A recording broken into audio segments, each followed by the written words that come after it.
Assalamualaikum warahmatullahi wabarakatuh.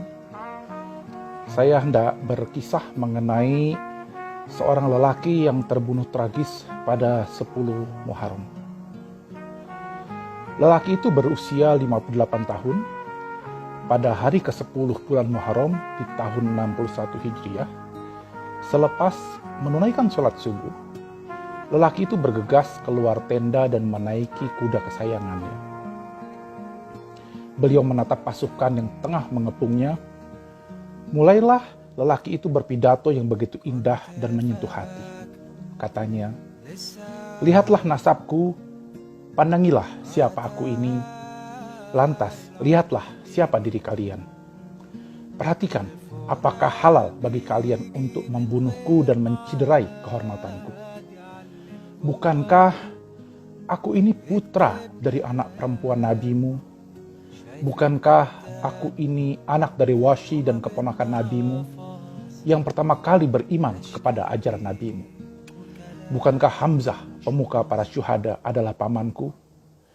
Bukankah Ja'far yang akan terbang dengan 2 sayap di surga itu pamanku? Tidakkah kalian mendengar kalimat yang viral di antara kalian sendiri bahwa Rasulullah Shallallahu Alaihi Wasallam pernah berkata tentang saudaraku dan aku? Kata baginda Rasul, keduanya adalah pemuka dari pemuda ahli surga. Jika kalian percaya dengan apa yang aku sampaikan, dan sungguh itu benar karena aku tak pernah berdusta.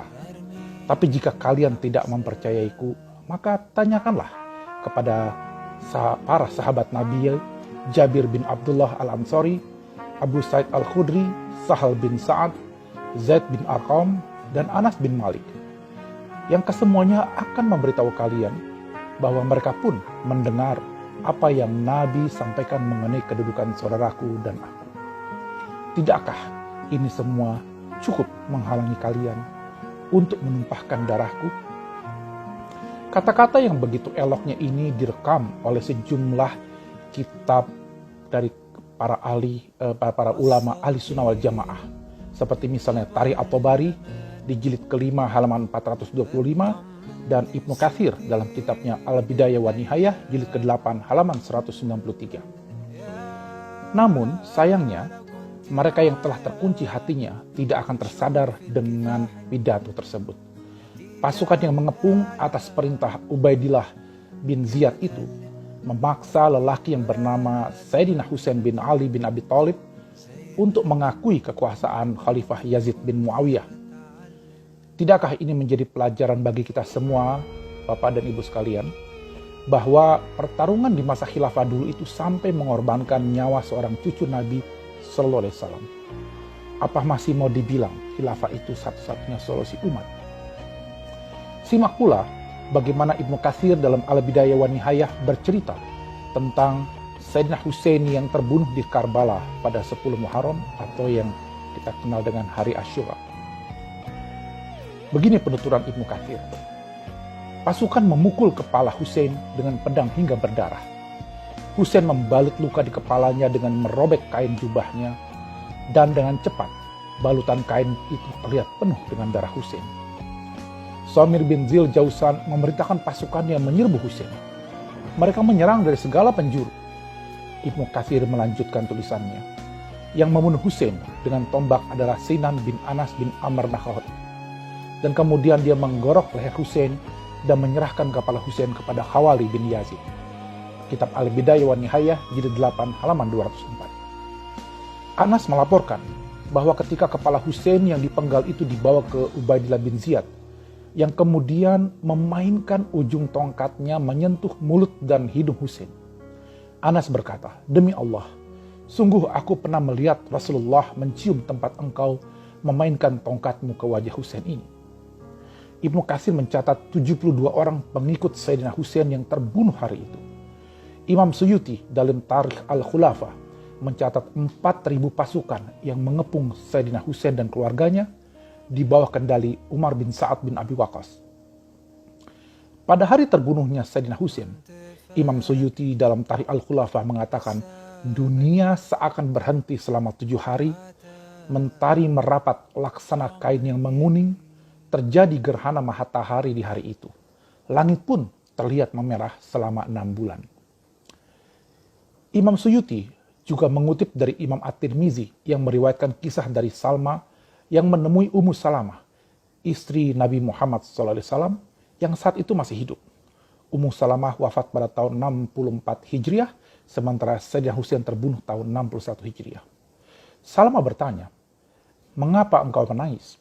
Ummu Salamah menjawab, "Semalam saya bermimpi melihat Rasulullah yang kepala dan janggut beliau terlihat berdebu. Saya tanya, 'Mengapa engkau, wahai Rasul?' Rasulullah menjawab, 'Saya baru saja menyaksikan pembunuhan Husain.'" Begitulah dahsyatnya pertarungan kekuasaan di masa khilafah dulu.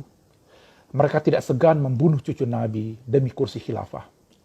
Apa mereka sangka Rasulullah tidak akan tahu peristiwa ini? Lantas, apakah mereka yang telah membunuh Sayyidina Husain kelak masih berharap mendapat syafaat datuknya Rasulullah SAW di padang mahsyar? Dalam kisah yang memilukan ini, sungguh ada pelajaran untuk kita semua. Lahumul Fatihah.